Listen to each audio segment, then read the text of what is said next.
Assalamualaikum warahmatullahi wabarakatuh. Perkenalkan, kami dari kelompok 1 mata kuliah Genetika dan Ekologi. Dosen pengampu Ibu Sulaswana Alfi Raidah. Nah, sebelum kita melakukan presentasi, marilah kita membaca basmalah terlebih dahulu. Bismillahirrahmanirrahim. Nah, perkenalkan, saya Ristiani dan teman-teman saya ada Misbahul Munir, Vivi Nur Evayanti, Elina Dewi, Eva Widyastuti, Nurul Laila, dan Nimas Jahratul Firdaus. Nah, di sini kami akan membahas mengenai ruang lingkup ekologi dan ekosistem. Yang pertama, kata ekologi itu berasal dari bahasa Yunani, yaitu oikos yang berarti rumah atau tempat tinggal, dan logos yang berarti ilmu atau pengetahuan. Kata ekologi mula-mula itu diperkenalkan oleh Ernest Haeckel pada tahun 1869. Dan sekarang ekologi itu dikenal sebagai ilmu yang mempelajari hubungan timbal balik atau interaksi antara organisme dengan alam sekitar atau lingkungannya. Seperti dalam lingkup pertanian, tanaman itu sebagai makhluk hidup, sedangkan lingkungannya dapat berupa air, tanah, unsur hara, dan lain-lain. Nah, dalam lingkup pertanian, tanaman dan lingkungannya itu saling berinteraksi atau melakukan hubungan timbal balik.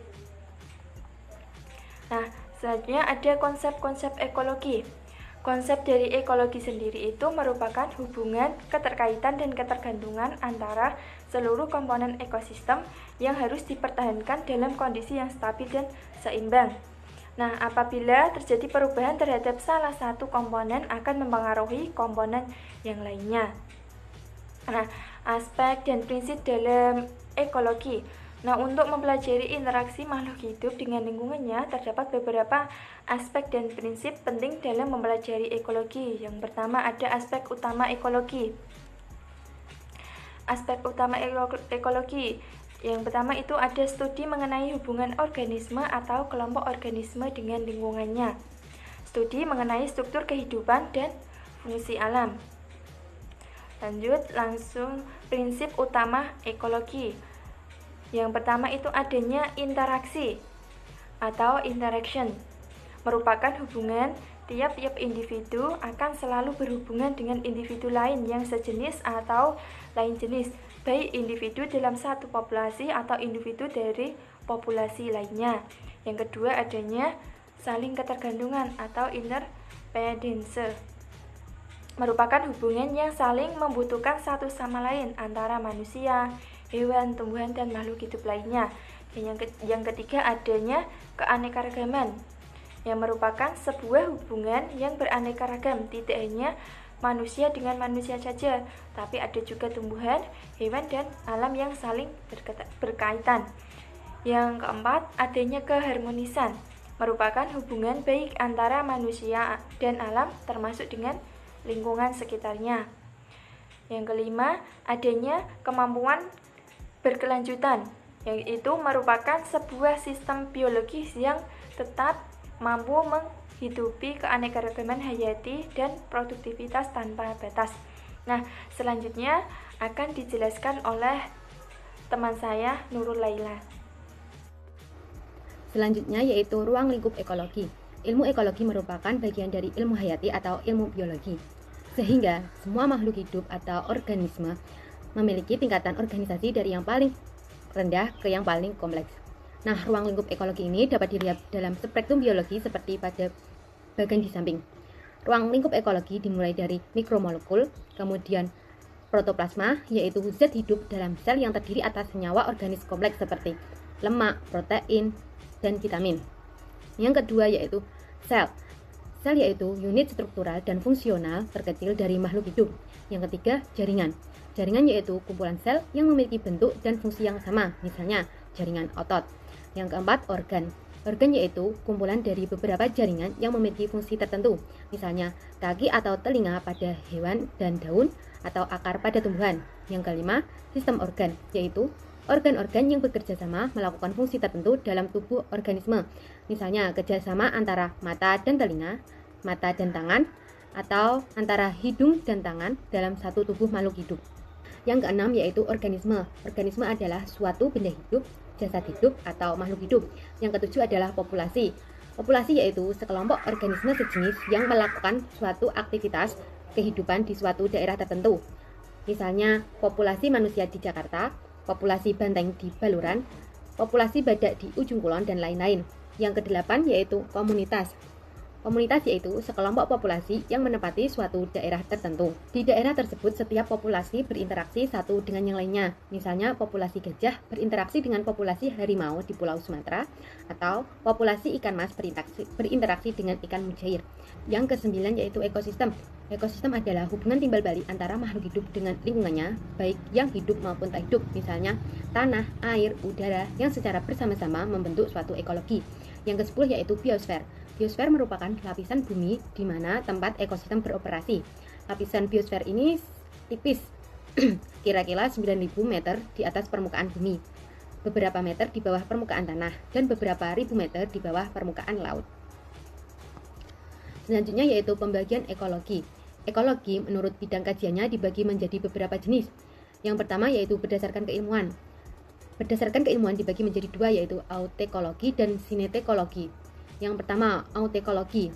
Autekologi membahas pengkajian individu organisme atau individu spesies yang penekanannya pada sejarah-sejarah hidup dan kelakuan dalam menyesuaikan diri terhadap lingkungan. Biasanya ditekan pada aspek siklus hidup, adaptasi terhadap lingkungan, sifat paratis atau non-paratis, dan lain-lain. Contoh studi autekologi adalah ekologi tikus yang diberi perlakuan tertentu. Misalnya, sebagian ruangan gerakannya terbatas, sebagian yang lain ruangan gerakannya bebas. Lalu diukur perkembangan otaknya setelah waktu tertentu dan dibandingkan satu sama lain. Yang kedua yaitu sinetokologi. Sinetokologi membahas pengkajian golongan atau kumpulan organisme-organisme yang berasosiasi bersama sebagai satuan. Sering pula kita dengar dengan istilah seperti ekologi jenis, ekologi populasi, ekologi komunitas, dan ekologi sistem.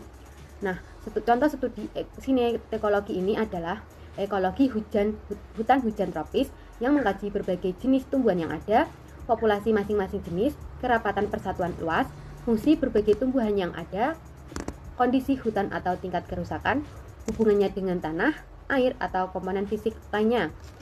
Yang selanjutnya yaitu berdasarkan habitat. Ekologi dibagi menjadi yang pertama, ekologi bahari atau kelautan. Ekologi bahari atau kelautan ini mempelajari hubungan timbal balik antara organisme satu dengan organisme yang lainnya, serta seluruh komponen yang ada di wilayah perairan asin dan lautan. Yang kedua, ekologi perairan tawar, yaitu ekologi yang mempelajari hubungan antara organisme satu dengan organisme yang lainnya, serta seluruh komponen lingkungan yang ada di wilayah perairan tawar, misalnya danau, sungai, sumur, kolam, dan rawa-rawa. Yang ketiga yaitu ekologi darat. Ekologi darat ini mempelajari hubungan timbal balik antara organisme satu dengan organisme yang lainnya, serta seluruh komponen lingkungan yang ada di wilayah daratan, seperti pada wilayah daratan tegalan, kebun, gurun, padang rumput, ladang, dan lain sebagainya. Yang keempat yaitu ekologi estuaria.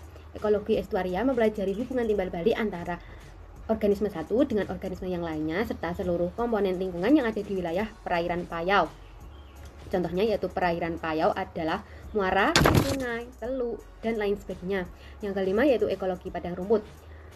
Ekologi padang rumput ini mempelajari hubungan timbal balik antara organisme satu dengan organisme yang lainnya, serta seluruh komponen lingkungan yang ada di wilayah padang rumput. Yang keenam yaitu ekologi hutan, yaitu ekologi yang mempelajari hubungan timbal balik antara makhluk hidup satu dengan makhluk hidup yang lainnya, serta seluruh komponen lingkungan yang ada di wilayah hutan.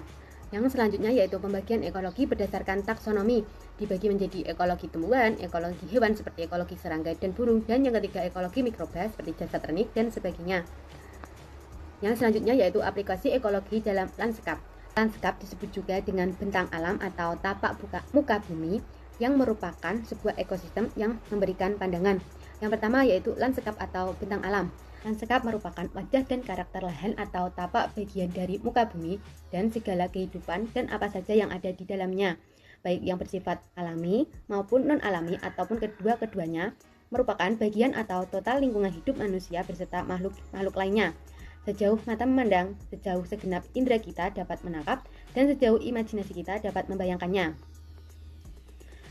Yang kedua yaitu arsitektur lanskap. Arsitektur lanskap merupakan bidang ilmu dan seni yang mempelajari peraturan ruang dan massa di alam terbuka. Dengan mengkomposisikan elemen-elemen lanskap alami maupun buatan, manusia beserta segenap kegiatannya supaya tercipta karya lingkungan yang secara fungsional berguna dan secara estetis indah, efektif, serasi, seimbang, teratur, dan tertib, sehingga tercapai kepuasan jasmaniah dan rohaniah manusia dan makhluk hidup lainnya.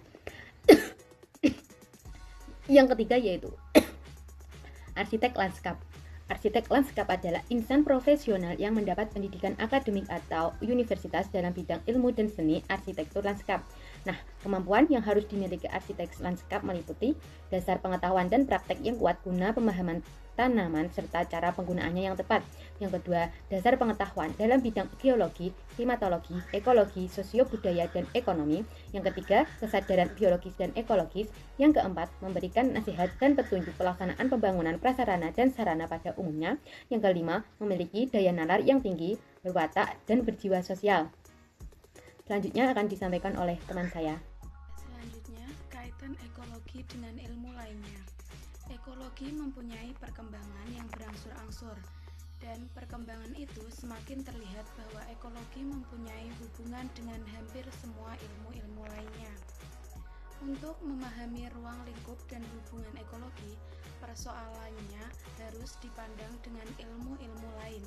Ruang lingkup ekologi dapat dilihat pada gambar spektrum biologi di bawah ini, yaitu ada komponen biotik dan komponen abiotik.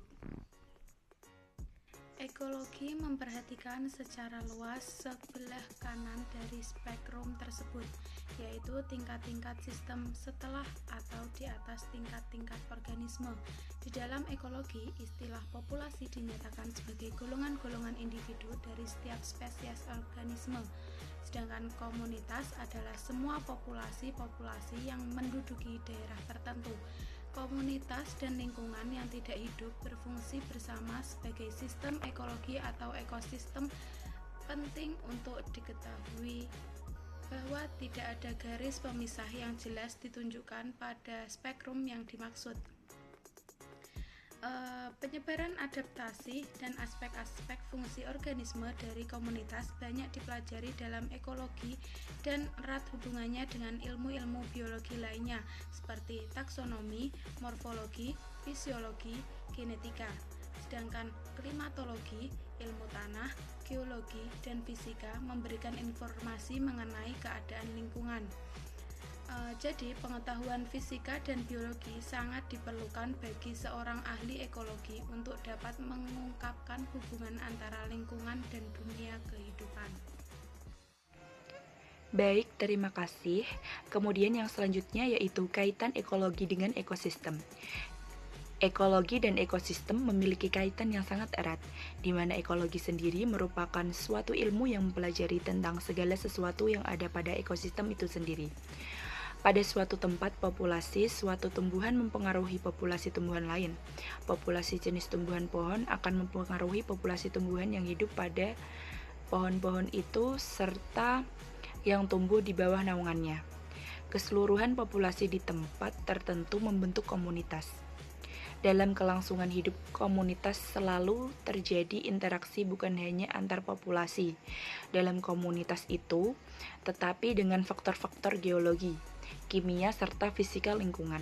Interaksi ini terutama dalam aliran materi dan energi membentuk suatu sistem yang dikenal sebagai ekosistem. Selanjutnya yaitu konsep-konsep ekosistem. Ekosistem merupakan hubungan timbal balik yang kompleks antara makhluk hidup dengan lingkungannya, baik yang hidup maupun tak hidup seperti tanah, air, udara, atau kimia fisika yang bersama-sama membentuk sistem ekologi. Sedangkan konsep-konsep ekosistem merupakan konsep yang memiliki makna sangat luas dan merupakan konsep dasar dalam ekologi. Konsep ini menekan hubungan timbal balik yang saling berkaitan antara organisme-organisme hidup atau biotik dengan lingkungannya yang tak hidup atau abiotik.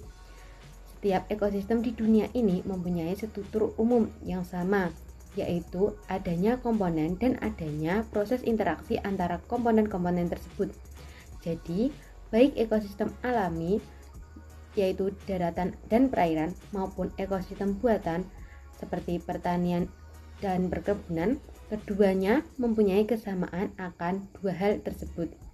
Selanjutnya, kaidah-kaidah ekosistem. Terdiri dari suatu ekosistem diatur dan dikendalikan secara alamiah.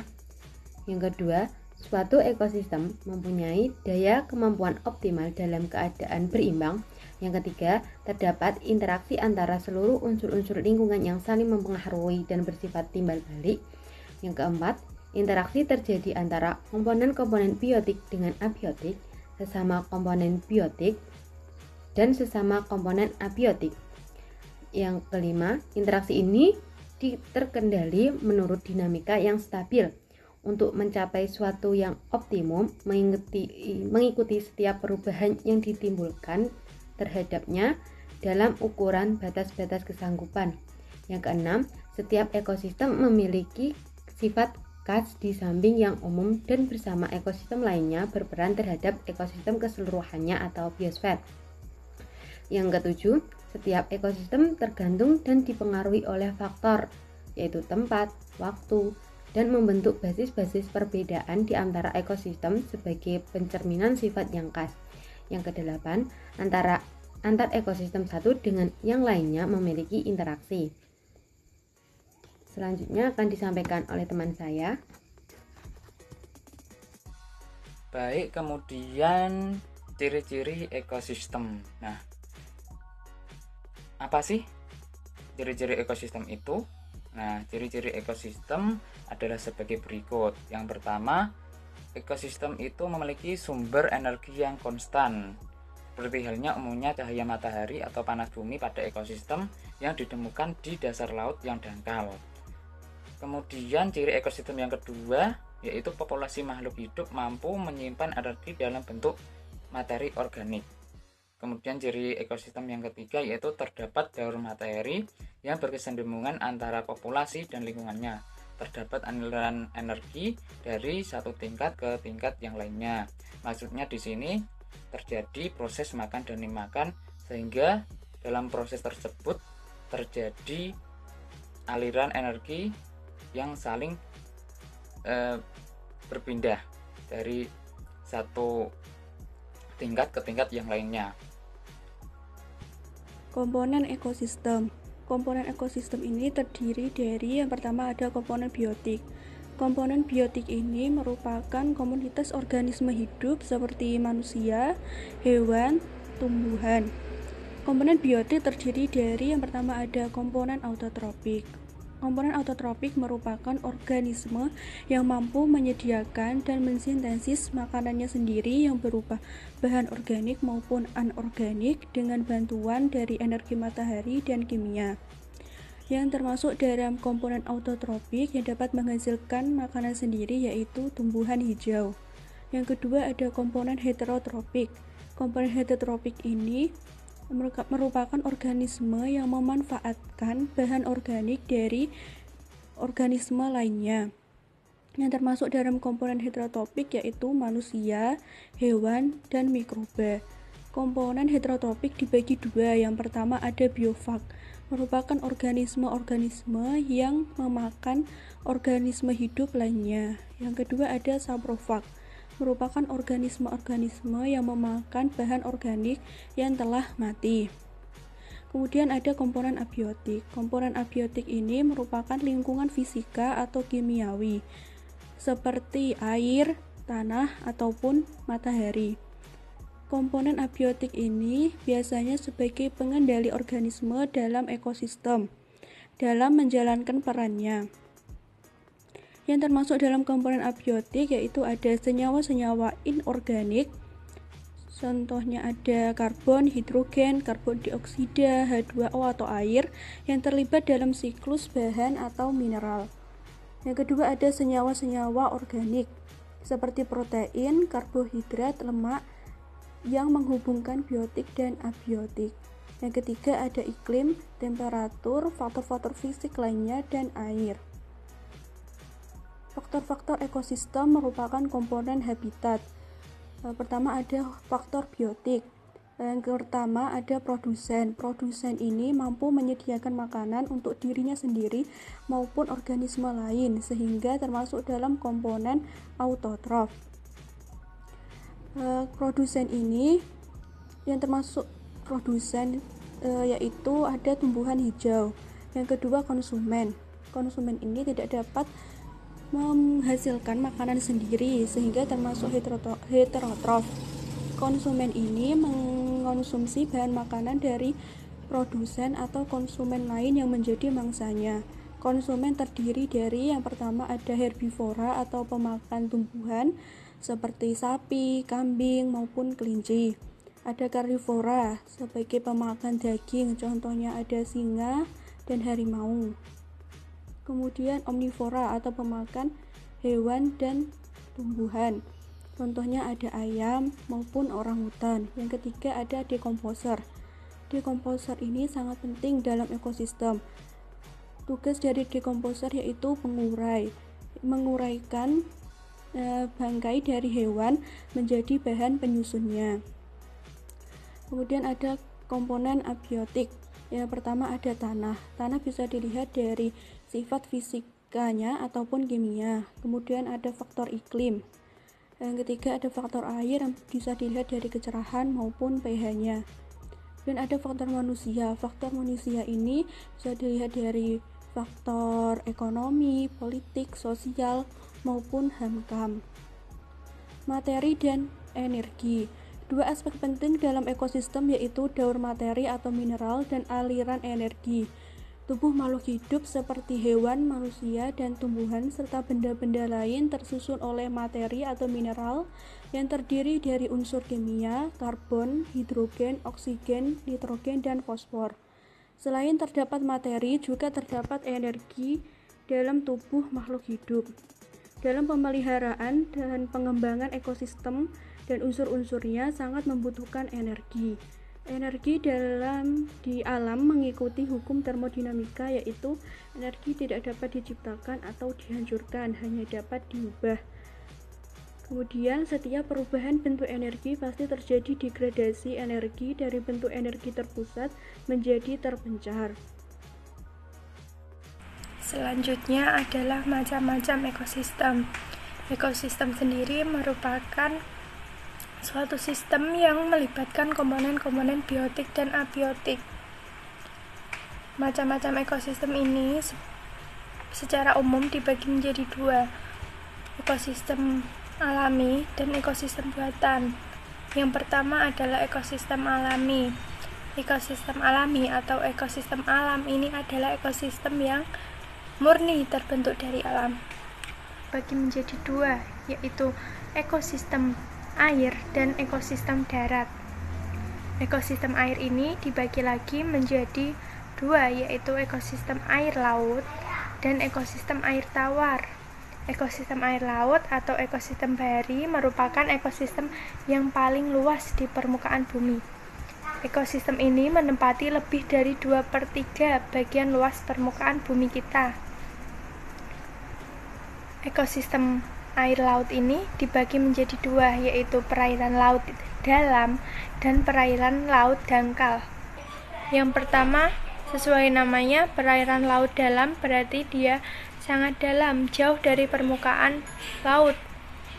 Ciri-cirinya, ciri utamanya adalah dia tidak terjangkau oleh matahari, sehingga di sini tidak ada organisme fotoautotrof.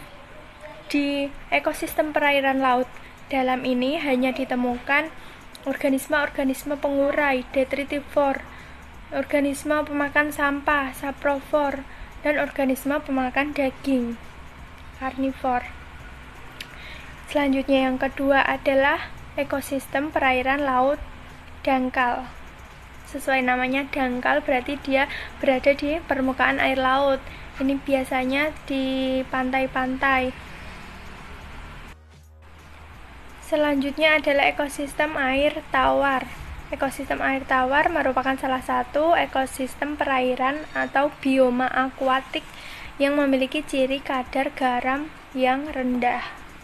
Sesuai namanya, dia adalah ekosistem air tawar sehingga kadar garamnya ini rendah. Ekosistem air tawar muncul atau dibentuk dari sumber air di bawah tanah. Ciri-ciri ekosistem air tawar ini adalah memiliki suhu yang relatif homogen, suhu dan pH sangat ditentukan oleh lingkungan. Jika tercemar menyebabkan kerusakan ekosistem. Setelah ekosistem air, ada juga ekosistem darat. Nah, ekosistem darat ini dalam skala luas dan struktur serta vegetasi yang dominan disebut dengan bioma. Ekosistem darat ini dibagi menjadi 7. Yang pertama adalah ekosistem bioma hutan hujan tropis. Di sini curah hujannya tinggi dan vegetasi tinggi dan rimbun, contohnya tumbuhan paku dan anggrek. Yang kedua ada bioma sabana. Curah hujannya 90 sampai 150 cm per tahun. Vegetasi di sini dominan dengan rumput. Yang ketiga ada bioma padang rumput. Sama dengan bioma sabana tadi, namun curah hujan di bioma padang rumput ini lebih rendah lagi. Curah hujannya hanya 25 sampai 75 cm per tahun. Setengahnya dari bioma sabana. Vegetasi yang dominan juga rumput.